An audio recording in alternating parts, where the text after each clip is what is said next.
માં મને માફ કરી દે, હું તારો સારો દીકરો ના બની શક્યો. મેં તને આખો જીવન દુઃખ જ આપ્યું. ના દીકરા, આજે કોઈ જૂની વાત નહીં. આજે મારો દીકરો મારી આંખે સામે છે.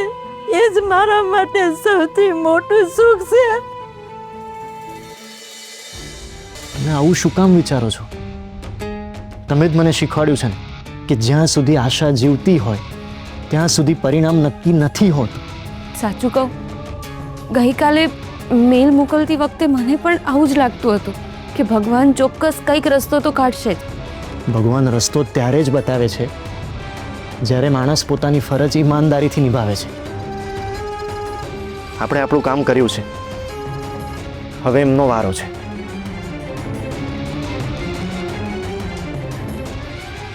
હવે તો દરેક સેકન્ડ કલાકો જેવી લાગે છે. ડૉક્ટર તરીકે ઓપરેશન થિયેટરની બહાર મેં ઘણીવાર રાહ જોઈ છે, પણ આજે જે બેચેની અનુભવું છું ને, આવો અનુભવ મને પહેલી વાર થયો છે.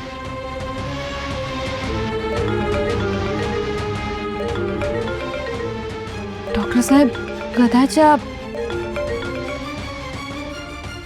હલો, હું ડૉક્ટર શ્યામ બોલું છું. અમદાવાદ પોલીસ હેડક્વાર્ટરથી એસીપી રાઠોડ બોલું છું. જી સાહેબ. તમારી અરજી મળી છે જે પોલીસ કમિશનર સાહેબ અને જેલ સુપ્રિન્ટેન્ડન્ટ સુધી પહોંચી છે અને કેસની ગંભીરતાને ધ્યાનમાં રાખીને સ્પેશિયલ પરમિશન મંજૂર કરવામાં આવે છે. Thank you so much. તમારો ખૂબ ખૂબ આભાર સાહેબ. આજે જ અમદાવાદ સેન્ટ્રલ જેલથી કેદીને સુરત પોલીસને સોંપી દઈશું. પણ એક શરત છે, માજીની તબિયત ખૂબ જ સિરિયસ છે, તો મળવાનો સમય ફક્ત 10 મિનિટ રહેશે અને સ્થળ ઉપર અમારા ડૉક્ટર તો હશે, પણ તમારા તરફથી પણ કોઈ મેડિકલ ઓથોરિટી હોવી જરૂરી છે. કોણ આવશે? સર, હું આવ્યો હોત પણ મારે આજે મહત્ત્વની સર્જરી કરવાની છે અને એ હું ટાળી શકું એમ નથી. તો પછી તકલીફ પડશે ડૉક્ટર, કારણ કે આ અરજી તમારા તરફથી થઈ છે, તો તમારા તરફથી કોઈ જવાબદાર વ્યક્તિ હોવી જરૂરી છે. નહીંતર આ મુલાકાત રદ કરવી પડશે.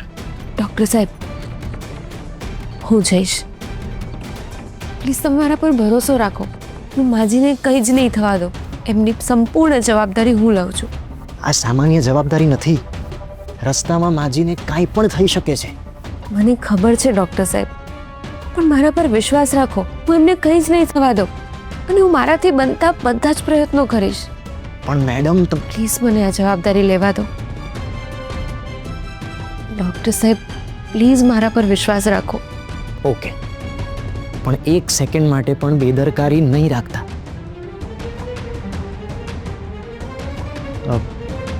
સાહેબ, મારા તરફથી મારા મેડિકલ અસિસ્ટન્ટ રાધા મેડમ માજી સાથે આવશે. ઓકે, આજે જ અમદાવાદ સેન્ટ્રલ જેલથી કેદીને પોલીસ પ્રોટેક્શન સાથે સુરત લઈ જવામાં આવશે. હા. ઓકે, હવે થોડી વારમાં નીકળીએ છીએ. જી એસીપી સાહેબ, and thank you so much.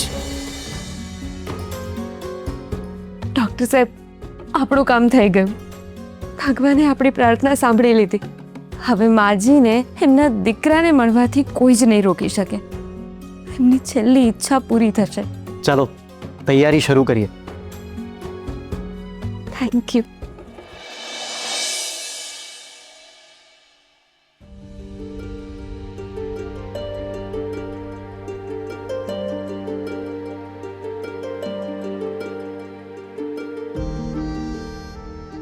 હે મારા કૃષ્ણ કનૈયા, આજે તે જ મને અહીં સુધી પહોંચાડી છે.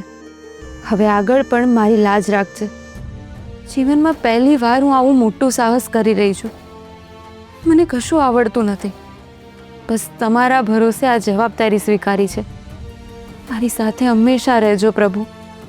જો હું ક્યાંય ખોટું પગલું ભરું તો મને તરત જ રોકી દેજો, અને જો હું સાચા માર્ગ પર હોઉં તો મારો હાથ ક્યારેય છોડતા નહીં. મને એટલી શક્તિ આપજો કે એક દીકરાને તેની માને મળવાનું આ પુણ્યનું કામ હું સફળતાથી પૂરું કરી શકું.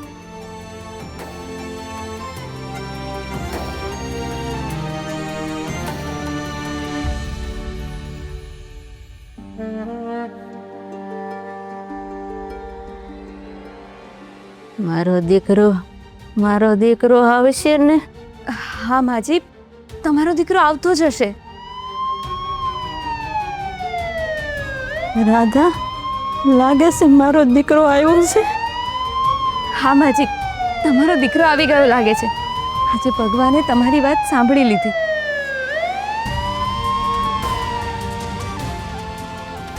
માજી, તમારી અરજી મંજૂર થઈ ગઈ છે. તમને તમારા દીકરાને મળવા માટે 10 મિનિટ મળી છે. 10 મિનિટ બેટા, એક મા માટે 10 મિનિટ તો આખી જિંદગી જેટલી છે.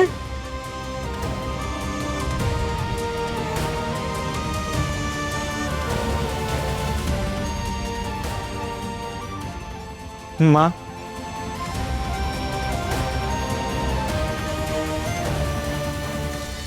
મારો વિજય, મારો લાલ.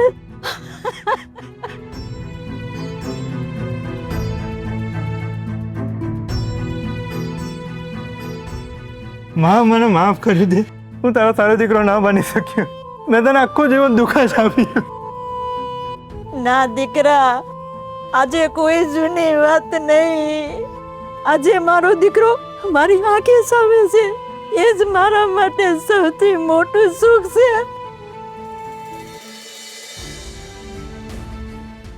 માં, જેલમાં આખી રાત તારું જ મોઢું દેખાડ્યું હતું. મને એવું લાગ્યું કે તું મને ક્યારે માફ નહીં કરે. દીકરો ગમે તેટલી ભૂલ કરે ને તો એના માટે સજા નથી આપતી. એના મોઢે એના દીકરા માટે તો દુઆ જ નીકળે છે. બેન, તમે કોણ છો? હું તો બસ એક નાનકડી નિમિત્ત માત્ર છું.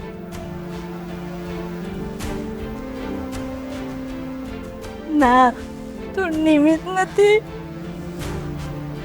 તું મારી દીકરી છું.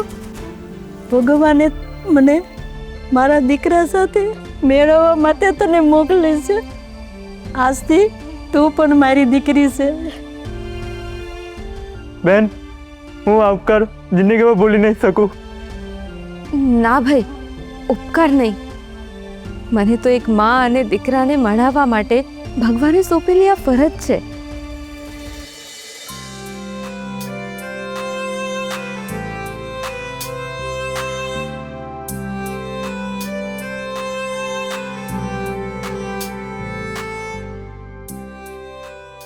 વિજય, તમારી મુલાકાતનો સમય પૂરો થવા આવ્યો છે. હા, આશીર્વાદ આપ.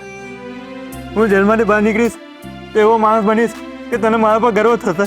ભગવાન તને સદબુદ્ધિ આપે, સાચા રસ્તે ચાલવું, એવા મારા આશીર્વાદ છે.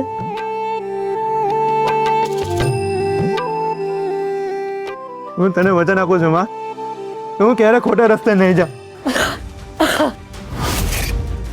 માજી,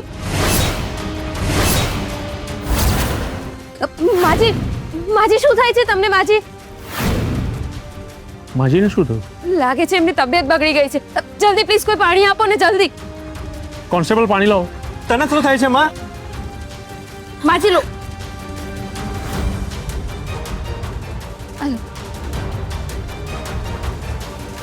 એસીપી સાહેબ, પ્લીઝ પ્લીઝ જલ્દી કોઈ આસપાસથી ડોક્ટરને બોલાવો ને. કોન્સ્ટેબલ, મેડિકલ ઇમરજન્સીમાં તરત કોલ કરો. જી સર.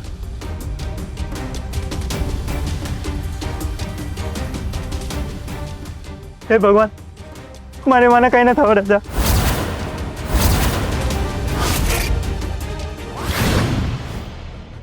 હજી સુધી રાધા મેડમનો ફોન નથી આવ્યો.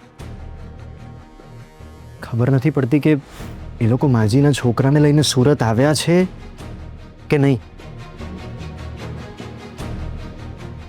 શું થયું? તમે એટલા ટેન્શનમાં કેમ લાગો છો? રાધા મેડમ એકલા બહાર ગયા છે એટલી ટેન્શનમાં છો કે કોઈક સિરિયસ વાત છે? મને ટેન્શન એ વાતનું છે કે રાધા મેડમની વિશ પૂરી થશે કે નહીં. તમે આવું કેમ બોલો છો ભાઈ? એક ડૉક્ટર તરીકે મને માજીની શું કન્ડિશન છે એ ખબર છે. એ ગમે તે ક્ષણે છેલ્લો શ્વાસ લઈ શકે છે. ઓ ગોડ, હા તો ખરેખર સિરિયસ વાત છે. ત્યારનો ભગવાનને એ જ પ્રાર્થના કરી રહ્યો છું કે માજીની એમના દીકરાને મળવાની છેલ્લી ઈચ્છા પૂરી થઈ જાય, એટલે રાધા મેડમે માજીને આપેલું વચન પૂરું થાય. નહીં તો આખી જિંદગી રાધા મેડમને વસવસો રહી જશે. ડોન્ટ વરી ભાઈ, મને ભગવાન પર પૂરેપૂરો ભરોસો છે. રાધા મેડમનું વચન ભગવાન જરૂર પૂરું કરશે. આઈ વિશ કે એવું જ કંઈક થાય. એવું જ થશે, તમે જોજો. અને રાધા મેડમને પણ માનવું પડે. હા, પોતે આટલી પ્રોબ્લેમમાં હોવા છતાં બીજાને પ્રોબ્લેમમાં જોઈ નથી શકતા. સાચું કહું તો આટલી હિંમત અને આટલી પોઝિટિવ વાઇબ્સ દરેક માટે શક્ય નથી. ખરેખર રાધા મેડમ અલગ જ માટીના બનેલા છે. જીવન સાથે હસતા મોડે સંઘર્ષ કેવી રીતે કરવો એમની પાસેથી શીખવું જોઈએ.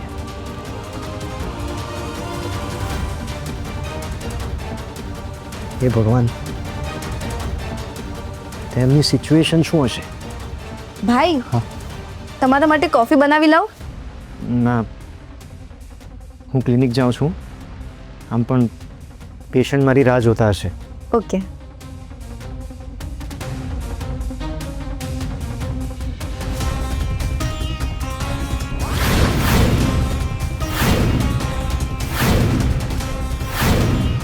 સાહેબ મારી મને બચાવી લેજો પ્લીઝ.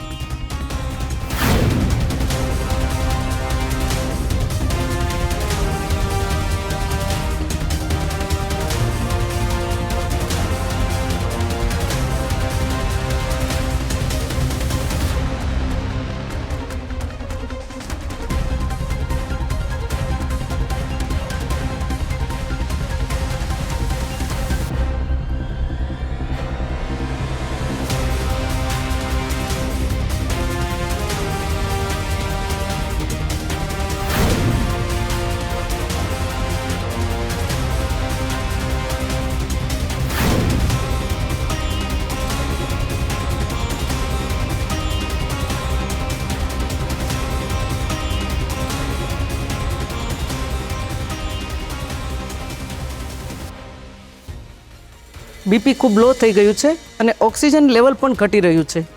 મેમ, એમને કંઈ થશે તો નહીં ને? I will try my best.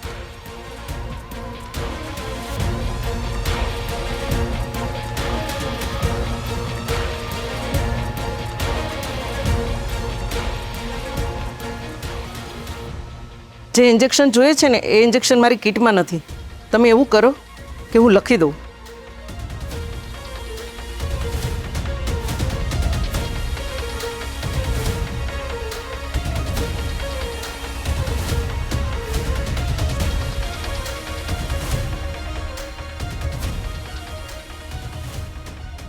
તમે એવું કરો, આ ઇમરજન્સી ઇન્જેક્શન છે, તમે તરત લઈ આવો. જો મોડું થશે તો હાલત વધારે ગંભીર થઈ શકે એમ છે. હું લઈ આવું છું. કોન્સ્ટેબલ તમે જઈ આવો. ના ના સર, હું હમણાં જલ્દી જઈને લઈ આવું છું. મને ખબર છે આસપાસમાં મેડિકલ છે ને, હું હમણાં જલ્દી જાઉં, જલ્દી આવું છું. બેન મને બચાવી લેજો. ભાઈ હિંમત રાખો, એમને કંઈ નહીં થાય. હું આવું.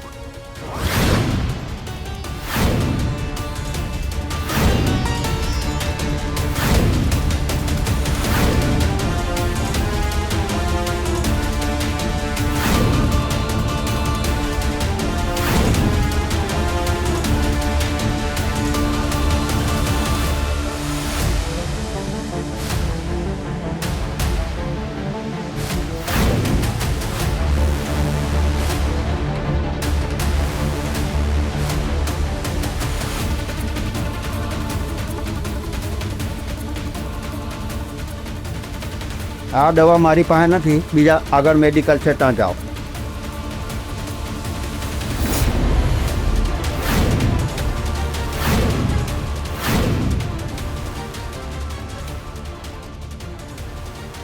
આ છે છે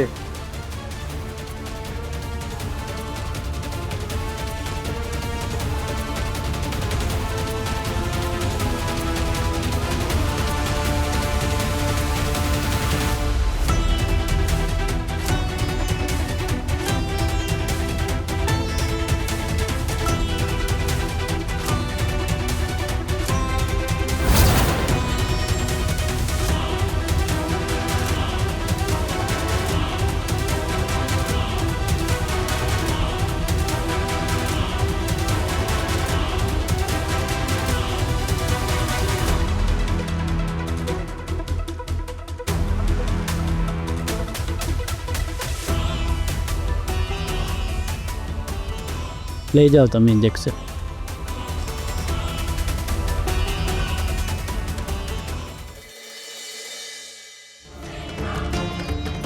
ડૉક્ટર દવા. વેરી ગુડ, સમયસર આવી ગયા.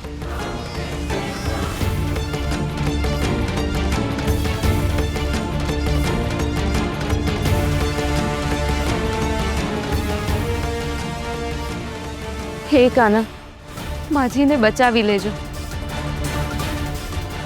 માં માં એકવાર આંખ ખોલ, મારી સામે એકવાર જો માં.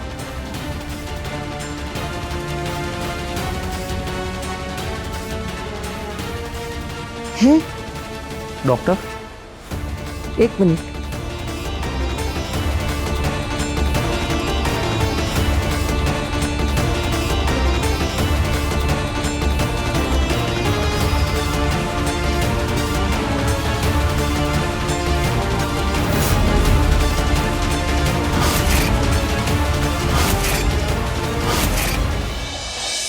અરે, શું થયું ડૉક્ટર?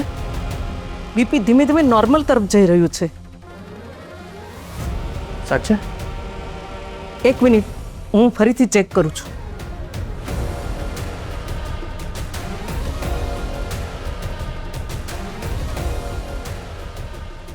ઓક્સિજન પણ વધી રહ્યું છે.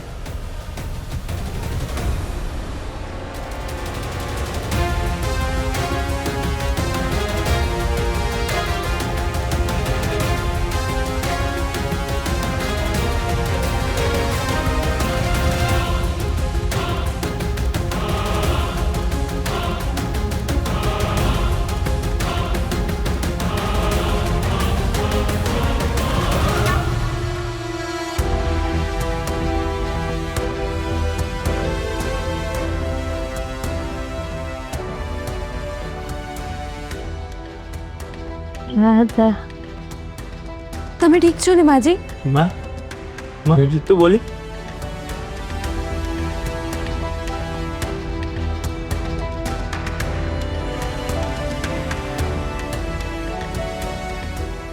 લાગે છે ભગવાન હજી મને જવા નથી દેવા માંગતા. આવું તો સામાન્ય રીતે નથી થતું. એટલે થોડી મિનિટ પહેલા કેટલા સિરિયસ હતા અને અચાનક જ આટલો સુધારો. મારા આટલા વર્ષોના પ્રેક્ટિસમાં ક્યારેય મેં આવો ચમત્કાર નથી જોયો.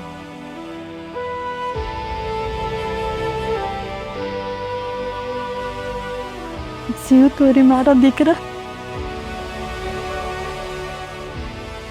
વિજય, હવે જવાનો સમય થઈ ગયો છે.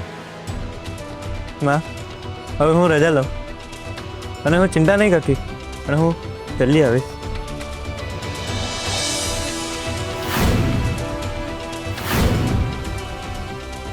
જે કામ મારા દીકરાએ કરવું જોઈએ એ તે કરી બતાવ્યું છે. રાધા, તું મારી દીકરી નહીં પણ મારો દીકરો છે. તમે ખુશ છો ને?